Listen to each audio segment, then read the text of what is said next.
네, 안녕하세요. 축구생각입니다. 축구 승무패토토 22회차 K리그 5경기 분석 및 성 공유하도록 하겠습니다.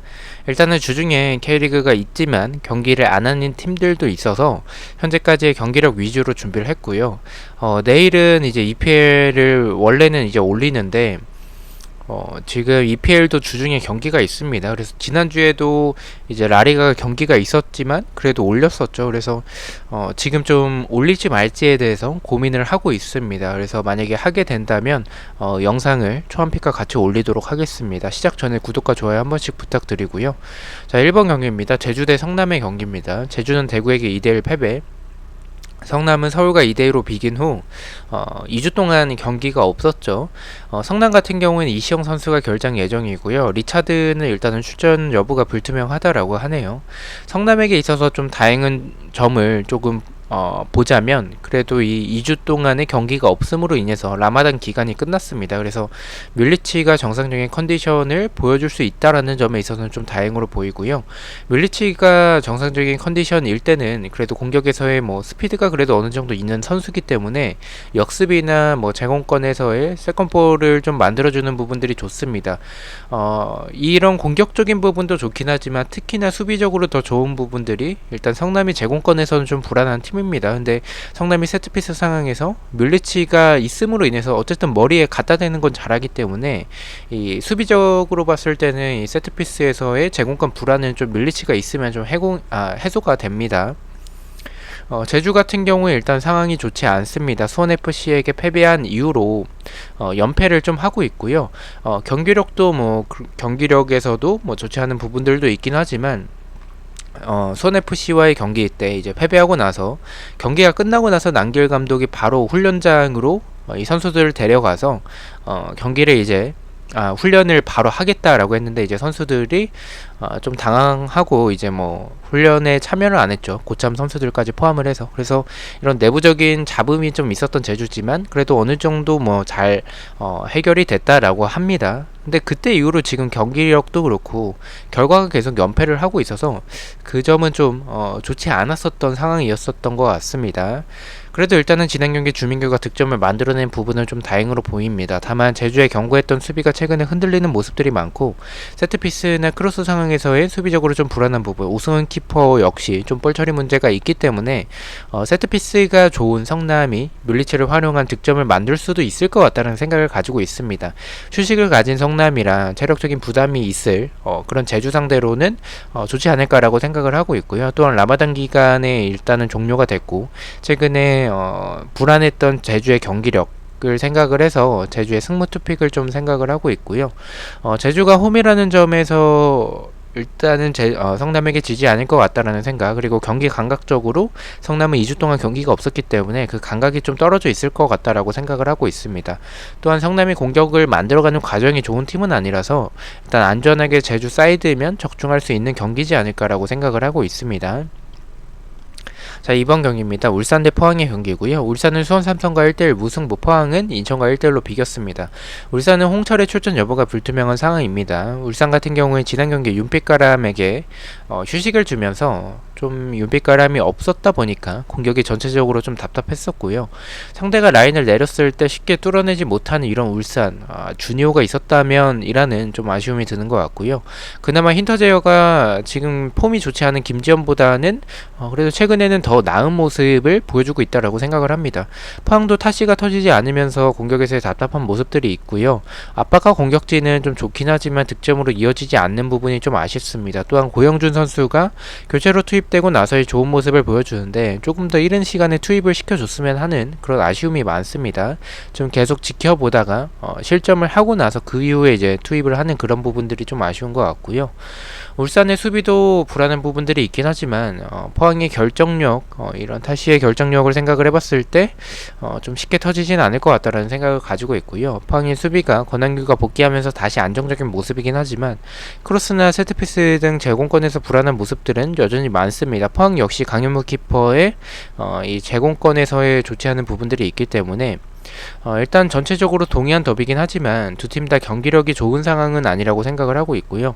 포항에 말씀드린 제공권 문제, 그리고 울산 상대로 포항이 라인을 내리기보다는 좀 맞불을 놓을 수도 있을 것 같다는 생각을 가지고 있습니다. 그렇게 본다면 울산이 라인을 내리는 팀이 아닐 때는 또 좋은 경기력을 보여주는 팀이기 때문에 좀 통하는 경기가 되지 않을까라고 생각을 하고 있습니다. 초안은 울산의 단통 승을 예측을 하고 있습니다.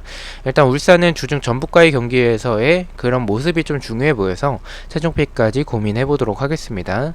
자, 3번 경기입니다. 광주 대 수원 삼성의 경기고요. 광주는 인천에게 2대1 패배, 수원 삼성은 울산과 1대1로 비겼습니다. 광주는 펠리페, 박정수 그리고 이한샘의 출전이 좀 어려워 보이고요. 이찬동은 일단 복귀할 가능성이 있어 보입니다. 수원 삼성 같은 경우에 니콜라오, 한석종의 출전 여부가 불투명한 상황입니다.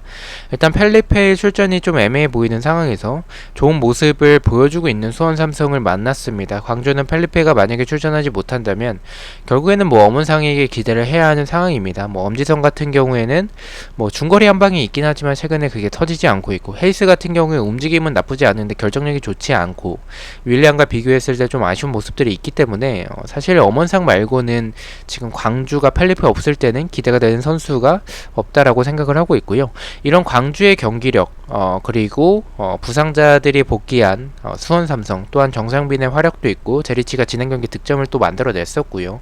중원도 지금 한석종은 없긴 하지만 그래도 최성근이 중심을 잡아주고 있고, 좌우측에 김민우와 고승범은 굉장히 잘하고 있기 때문에 측면도 좋은 이런 수원 삼성의 이 경기와 이제 경기력이 좋지 않은 이런 광주의 모습을 생각을 해봐야 될 것 같습니다. 일단은 누가 봐도 펠리페가 없는 광주고, 그리고 흐름이 좋은 수원의 경기라서 수원 쪽으로 투표율이 좀 많이 몰릴 경기라고 생각을 하고 있습니다. 다만 K리그라는 점과 최근 K리그에서 이변이 좀 많이 나온다는 점을 생각을 해서 저는 이변이 나올 수도 있는 경기라고 생각을 하고 있고요. 말씀드린 이런 K리그라는 점에서 조금 의심을 하고 있고, 또한 수원 삼성이 좀 좋아 보이는 경기 때는 좀 부러지는 모습들이 많습니다. 광주가 그래도 강팀 상대로는 역습을 활용해서 나쁘지 않은 모습을 보여주고는 팀이라는 생각을 좀 가지고 있어서 초안은 광주의 승무패로 이변까지 포함을 해서 지어보도록 하겠습니다. 일단 뭐 경기력에서는 그래도 수원 삼성이 펠리페 없는 광주보단 나아 보이긴 하지만 너무 수원 삼성처럼 좀 느껴지긴 해서 이변을 좀 보고 있는 경기고요. 최종픽까지 이변 여부에 대해서 고민을 해보도록 하겠습니다. 자, 4번 경기입니다. 대구 대 전북의 경기고요. 대구는 제주에게 2대1 승리, 전북은 수원 삼성에게 3대1로 패배를 했습니다. 전북은 한교원과 이승기의 출전 여부가 불투명한 상황인 것 같고요. 대구 같은 경우에는 흐름도 좋고 경기력도 너무 좋습니다. 네, 수비 같은 경우에도 홍정훈 선수가 복귀를 하면서 다시 안정을 되찾았고요. 공격에서 고립이 됐었던 그런 에드가가 김진혁, 세징야, 정승원이 복귀하고 나서 너무나도 좋은 모습을 보여주고 있습니다. 전북은 최근에 승리가 없을 정도로 흐름이 좋은 편은 아니고요. 경기력도 좋다라고 볼 수는 없습니다. 가장 안 좋아 보이는 점은 전북에게 있어서는 모든 선수가 열심히 하는 것처럼 느껴지지는 않습니다. 일부 선수들만 좀 열정적으로 뛰어다니는 모습 좀 느껴지는 것 같아서 그 부분이 좀 아쉬운 것 같고요. 수비도 주력이 좀 느린 편이기 때문에 역습에 약한 모습을 보여주는 전북입니다. 이런 역습에서의 좀 불안한 부분들은 대구가 역습이 좋기 때문에 이런 대구의 역습 한 방을 전북 상대로 노릴 수 있을 것 같다라는 생각이 들어서 좀 이변도 고민을 하고 있는 경기고요. 다만 대구의 수비가 안정감은 있긴 하지만 압박이 고전해서 패스미스하는 모습들, 그리고 대구의 수비 역시 공간도 좀 있는 편입니다. 수비진의 주력이 좀 느려서. 그래서 전북 역시 득점할 가능성이 있어 보이는 경기입니다. 경기력은 사실 무승부에 가깝다라고 개인적으로 생각을 하고 있지만 전북이 대구 상대로 좀 강했었고, 지금 이 대구는 일정이 굉장히 빡빡한 상황인데 이런 일정이 빡빡한 상황 속에서 스쿼드가 좀 얇은 팀이죠. 또 이 선수진들의, 특히나 공격진들의 좀 연령층이 좀 높은 그런 대구기 때문에 이런 대구의 스쿼드를 고려를 해본다면 대구가 좀 힘겨운 경기가 되지 않을까라고 생각을 하고 있습니다. 초안은 대구의 단통 패를 예측해 보도록 하겠습니다. 자, 마지막 경기입니다. 강원 대 서울의 경기고요. 강원은 수원FC와 0대0 무승부, 서울은 성남과 2대2로 비긴 후에 2주 만에 경기를 하게 됩니다. 강원은 조재한, 임채민, 고무열의 출전이 좀 어려워 보이고요. 서울 같은 경우에는 황현수와 윤종규의 출전 여부가 불투명한 상황입니다. 다행인 점은 박주영 선수가 복귀할 가능성이 높아 보입니다. 서울은 박주영이 부상을 당하기 전에 좀 부진했었던 모습이었지만 박주영이 없을 때 일단 나상호 선수를 제로톱도 써보고 홍준호 선수를 톱도 써봤지만 박주영과 있을 때와의 차이가 좀 컸습니다. 지난 경기 역습과 크로스 등은 좋긴 했지만 공격진에서의 좀 아쉬운 부분들, 그리고 수비로 나왔었던 오스마르가 너무 좀 불안했던 모습들이 많았습니다. 강원 같은 경우에는 임채민의 공백을 김영빈이 어느 정도 해소를 좀 해주고는 있지만 조재환과 고묘열의 공백은 좀 커 보이긴 합니다. 신라지도 침묵을 했고 교체로 들어온 김대원도 혼자만으로는 조금 역부족이죠. 고립되는 모습들이 있었습니다. 박주영이 복귀하는 서울, 그리고 주축 자원들의 부상이 있는 강원의 맞대결이고요. 서울의 수비가 공간이 좀 많고 경기 감각적인 문제 때문에 강원 사이드도 좋아 보이긴 합니다.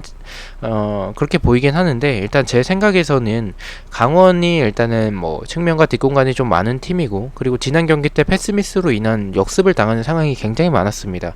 그런 강원의 모습을 생각을 해본다면 저는 서울의 역습이 좀 통할 수 있는 경기라고 생각을 하고 있습니다. 지금 강원의 중원과 서울의 중원을 비교했었을 때 서울이 더 우세한 부분들이 있고, 박주영이 복귀하는 이런 서울, 그리고 이 강원의 공간들을 생각을 했을 때, 또한 강원의 부상자들의 공백을 좀 생각을 해본다면 저는 좀 이변이 나올 수 있는 경기지 않을까라고 생각을 하고 있습니다. 저는 강원의 단통패 예측해 보도록 하겠습니다.